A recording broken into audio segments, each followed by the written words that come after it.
अस्सलाम वालेकुम dear students, उम्मीद करती हूँ कि आप लोग खैरियत से होंगे। जैसा कि आप लोग जानते हैं कि मैं आप लोगों को डिज़ाइन फेज़ के बारे में ओवरव्यू करवा रही थी। डिज़ाइन फेज़ के अकॉर्डिंग मैंने आपको स्टेप बाय स्टेप सारी गाइडलाइन प्रोवाइड की ताकि आप लोग डिज़ाइन फेज़ की फ़ाइल खुद से रेडी कर सकें। डिज़ाइन फेज़ की फ़ाइल के अंदर आप देखेंगे टेबल ऑफ कंटेंट में कि मैं आप लोगों को 6 स्टेप्स जो हैं उसके परफॉर्म करना बता चुकी हूँ।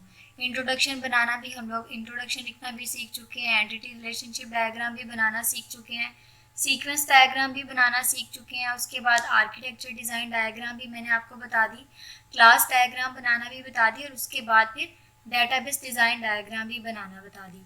तो आज की वीडियो में पहले तो मैं आपको इंटरफेस डिज़ाइन के बारे में थोड़ा सा बता देती हूँ, क्योंकि इंटरफेस डिज़ाइन जो है, क्योंकि अभी तो आपका प्रोजेक्ट नहीं बना होता, तो आप लोग जस्ट अपनी एप्लीकेशन का एक कंसेप्ट देने के लिए कि आपकी एप्लीकेशन किस तरह से वर्क करेगी, आप लोग उससे रिलेटेड मिलते जुलते स्क्रीनशॉट जो है वो नेट से भी उठा सकते हैं, और आप लोग चाहें तो खुद से भी वेब एप्लीकेशन वाले बूटस्ट्रैप को यूज़ करके वो अपना फ्रंट एंड क्रिएट करके वो भी स्क्रीनशॉट 3-4 लगा सकते हैं। और मोबाइल एप्लीकेशन वाले जो हैं वो भी एंड्रॉयड के अंदर ड्रैग एंड ड्रॉप से आप लोग जो अपने प्रोजेक्ट के आइडिया के अकॉर्डिंग सीक्वेंस वो बना के यूज़र इंटरफेस, तो वो भी आप लोग स्क्रीनशॉट्स लगा सकते हैं। नेक्स्ट आपके पास लास्ट टॉपिक आ जाता है टेस्ट केसेस का, कि टेस्ट केसेस हमने बनाने किस तरह से। टेस्ट केसेस बनाने के लिए आप लोगों को एक टेबल रिक्वायर्ड होगा। टेबल के अंदर आपके पास प्री कंडीशंस होंगी, एक्शंस होंगे, पोस्ट कंडीशंस होंगी, और देन उसके बाद फिर रिजल्ट आ जाएगा। तो मैं आप लोगों को टेस्ट केसेस जो बने हुए हैं वो ओवरव्यू करवा देती हूँ और साथ में एक्सप्लेन करा देती हूँ कि आप लोगों ने टेस्ट केसेस में काम किस तरह से करना है। अब आपके पास यूज़ केस डायग्राम के अकॉर्डिंग ही टेस्ट केसेस बनते हैं। सबसे पहले मैंने एडमिन का टेस्ट केस बनाया, तो एडमिन का टेस्ट केस इस तरह से आएगा। एडमिन की प्री कंडीशन मैंने लगा दी कि भाई एप्लीकेशन मस्ट बी रनिंग हो, और एडमिन जो है वो must be on login interface. अब जैसा कि आप लोग जानते हैं कि एडमिन ने रजिस्ट्रेशन तो करनी नहीं है, एप्लीकेशन रन होगी तो ही वो लॉगिन इंटरफेस पे जाएगा। ये उसकी प्री कंडीशन आ गई, फर्स्ट कंडीशन जो रिक्वायर्ड थी। उसके बाद एडमिन ने क्या करना है, परफॉर्म करना है एक्शन लॉगिन का। तो लॉगिन के लिए क्या चाहिए, email and password. Login and email and password लगाने के बाद क्या आ जाएगा, क्लिक ऑन लॉगिन बटन। जैसे हम लॉगिन के बटन पर क्लिक करेंगे तो एक्शन परफॉर्म हो जाएगा, रिजल्ट आ जाएगा एडवांस मेन इंटरफेस लोडेड। अब जैसे ही आप लॉगिन की रिक्वायरमेंट्स पूरी कर देंगे, यानी कि ईमेल और पासवर्ड एंटर कर देंगी, तो आपके पास मेन इंटरफेस लोड हो जाएगा। उसके बाद टेस्टेड बाय जो भी स्टूडेंट की आईडी है वो आ जाएगी, और उसके बाद पास और फेल का रिजल्ट आ जाएगा। पास फेल लिख लें, पास लिख लें, वो आप पे डिपेंड करता है। अब यहाँ पे ये देखें कि मैंने सेपरेट बनाया, आप चाहे तो एक ही बना सकते हैं, एक ही मतलब एडमिन का, मैनेज प्रोफाइल का, और आप चाहें तो सेपरेट सेपरेट बना लें, एडमिन अपडेट इन्फो कर लें, या कुछ भी है, मतलब आप मैनेज प्रोफाइल का एक भी बना सकते हैं और सबका सेपरेट भी बना सकते हैं। अब लॉगिन यहाँ पे प्री कंडीशन में मस्ट बी लॉगिन, और उसके बाद एडमिन क्या करना चाह रहा है, व्यू करना चाह रहा है एनजीओ डिटेल्स को।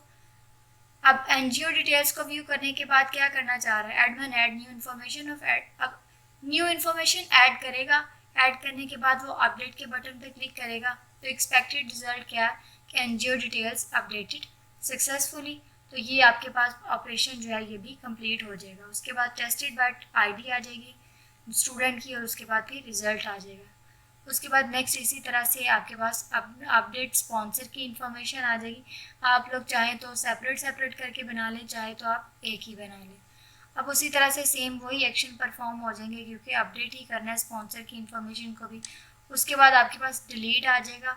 अब मैनेज प्रोफाइल का चाहे आप एक ही बना लेते हो, चाहे आप इस तरह से करके अपडेट और डिलीट का सेपरेट सेपरेट करके बना सकते हैं। इसमें मैनेज प्रोफाइल के अंदर 4 इसमें क्रेडिट्स कहले आ जाते हैं, व्यू है, अपडेट है, सेलेक्ट है और डिलीट है। यहाँ पे आपको जो भी आपकी रिक्वायरमेंट्स के अकॉर्डिंग आपके यूज़ केस में आता होगा वो आएगा।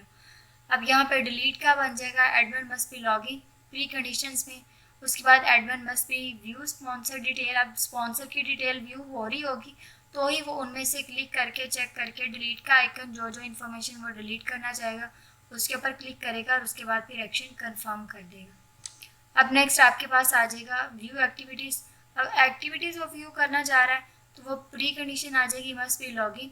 उसके बाद एडमिन मस्ट बी व्यू हर एक्शन। जैसे ही उसका एक्शन वो व्यू कर लेगा तो उसके बाद आपके पास मेन इंटरफेस जो है वो लोड हो जाएगा। अब एक्सपेक्टेड रिजल्ट क्या आ जाएगा, user detail displayed on other web page. User details जो है वो डिस्प्ले हो जाएंगी अदर पेज के ऊपर। अगर तो उसको रिकॉर्ड मिल गया तो ठीक है, अदरवाइज उसके पास दूसरी ऑप्शनल जो बात है वो भी यहाँ पे मेंशन कर दी जाएगी, not record will be save. उसके बाद आपके पास नेक्स्ट यूज़ केस आ जाएगा मैनेज एनजीओ इन्फो का। उसके बाद इसी तरह से आपके पास आ जाएगा मैनेज स्पॉन्सर इन्फो का। जैसा कि मैंने आपको बताया कि आप लोग एक भी बना सकते हैं कि मैनेज करने के बाद वो अपडेट डिलीट सारा कुछ एक ही टेबल के अंदर बता सकते हैं। उसके बाद आपके पास एक्सेप्ट फंड्स का आ जाएगा यूज़ केस। तो यूज़ केस के लिए वो क्या है कि एनजीओ लॉगिन हो, एडमिन लॉगिन हो, उसके बाद मस्ट बी ऑन इंटरफेस भी हो कौन, एनजीओ, क्योंकि हम लोग स्पॉन्सर से एक्सेप्ट फंड्स करवा रहे हैं।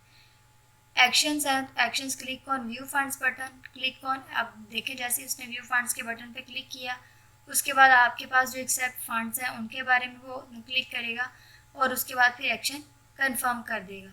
एक्सपेक्टेड रिजल्ट में आ जाएगा request will be accept successfully. Next आपके पास आ जाएगा मैनेज व्यू डोनेशन हिस्ट्री।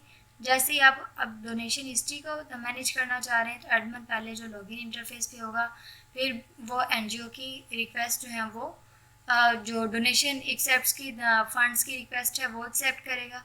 उसके बाद click on donation history button, enter the require. अब डोनेशन हिस्ट्री भी ओपन करने के लिए वो उसके पास कुछ रिक्वायरमेंट्स होंगी, उनको चेक करेगा और then history will be viewed successfully. इस तरह से आपके पास ये सारी जो है वो यूज़ केस डायग्राम के अकॉर्डिंग जो है आपके पास टेस्ट केसेस बन जाएंगे। फिर भी अगर किसी भी स्टूडेंट की कोई भी क्यूरी हो डिज़ाइन फेज से रिलेटेड तो वो मुझसे कमेंट सेक्शन में पूछ सकता है।